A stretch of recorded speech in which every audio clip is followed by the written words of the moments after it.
an animal here. A highly intelligent animal. Hello, everybody. Dude here, Augie here, and Shri. What's up, guys? And we just got back from seeing Jurassic World, or Jurassic Park 4, whatever you want to call it. It was awesome. Yeah. It was Epic. epic. It was amazing. Yeah. Okay, so let's get this party. Let's start with the nice the action scenes. In the fourth installment of a Jurassic Park franchise, it takes place sometime after the third film. The park has been renovated completely, and the best part, it's finally open to the public. Yes! However, an Antinomous, I don't even know if I'm getting that right, Rex, a genetically modified dinosaur, escapes from his cage and is on his way to wreak havoc across the park. Chris Pratt plays Owen, a guy who trains raptors and tries to feel sympathy with the creatures, who now has to fight the creature himself. Ooh. Now, there's also, like, multiple things going on. For example, you have Vincent D'Onofrio as a guy who's kind of, you know, he basically knows everything, and he wants to essentially change the entire operation, you know, because this Antimonorius, I don't even know if I'm getting my name right, dinosaur is, like, terrorizing everything, and he devises a plan using Chris Pratt's raptors to sort of stop a creature, but I'm not going to essentially say all of what his plan is, but let's just say it doesn't go well as they had hoped. You also have these two kids who their parents are about to get a divorce, and they sort of have like a weekend at Jurassic World. But I think the best part about it was seeing the park finally open, because if you remember from the first film, the park was in development, so the people who were there were given an exclusive tour before the park opened. But then the T-Rexes, you know, set loose across the park, and tried to eat everybody in sight, and people are just running, trying to get out of there, and the dinosaurs like wreaking havoc. As far as I know, it takes place like 23 years or so after one of the previous movies, maybe the third film, but you know, they really have done a fantastic job creating this. It's almost kind of like Universal Studios. Yeah. It's almost exactly like Universal Studios, but it's a lot cooler.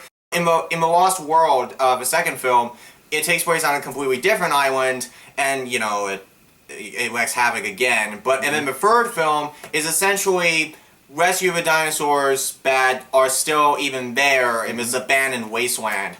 So now that they have the park open, you know, it sort of makes sense that, you know, they finally figured what was wrong. They essentially did everything the right way. And it reminded me a lot of Westworld a little bit, where they created this robotic park, and then it goes haywire, and then in its sequel, Future World, they improved on some things, they reprogrammed everything, and then still the problem occurs. So it's almost kind of like that in this case, but I think the fact that we finally see what the park looks like open and renovated, it was a nice touch, and I absolutely enjoyed that. Did you actually know they actually took some of those scenes in the Universal Studios where all the dinosaurs were? Mm-hmm. They actually did take some of those scenes of robotics and put them into the movie. I saw the behind the scenes in YouTube. I did not know that. Yeah, cool. And the theme song was kind of like Indiana Jones, kind of. Well, give credit to John Williams for creating some of the best scores ever. Yeah.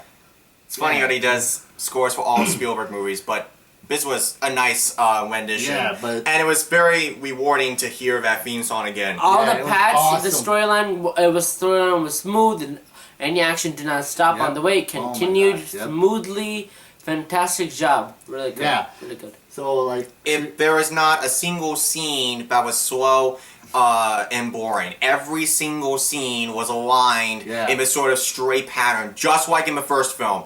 It's that same sort of steady pace. Once you get where all hell breaks loose, that's when it becomes entertaining, and it takes you on this real ride. You will see the two heroes that saved the world at the end of the movie. Like, you'll be like, fasten your seatbelts because we're going to a bumpy ride, folks. And we are not coming out, in one piece. Yeah, But it's fun ride, of course. You definitely will have. And speaking of rides, like there's like this one part where like the older brother and the younger brother are like on this spinning ride thing, spinning ride bubble thing. Yeah, it's like this little mechanical ball thing that they control. What was it, like the glow sphere or something? Yeah, something like that. Kind of like Back to the Future, kind of. Yeah, that. No, Back to the Future. It had the DeLorean in it. Yeah. My bad.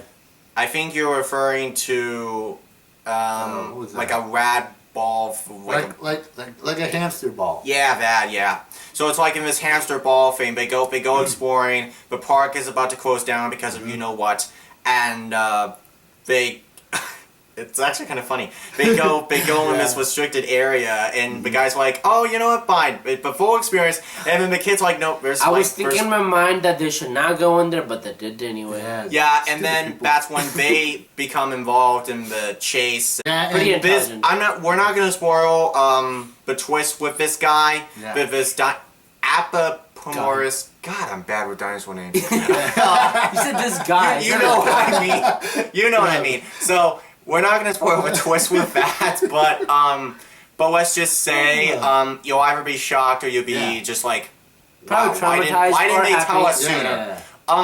So basically, it's sort of a callback to the first Jurassic Park movie where the T-Rex was essentially the main villain, but then you also had raptors and you had all the pterodactyls. Yes. Oh my god. Yeah, tons of brand new creatures. Right. It's almost like it combined all the elements of the first three movies. Yeah. Think about it. The T-Rex, the new dinosaur being similar to the T-Rex from the first film, the Velociraptors from the third film, the mystery from the second film. So it's almost like they combined all the elements from it. And I think, even though Spielberg is producing it and not being director, I think he just knows where to go with this. I mean, there are some scenes that are really sad. Yeah. We're here and there. And some scenes that were like horrifying to watch, actually. Like the pterodactyls thing, like where everybody's like running.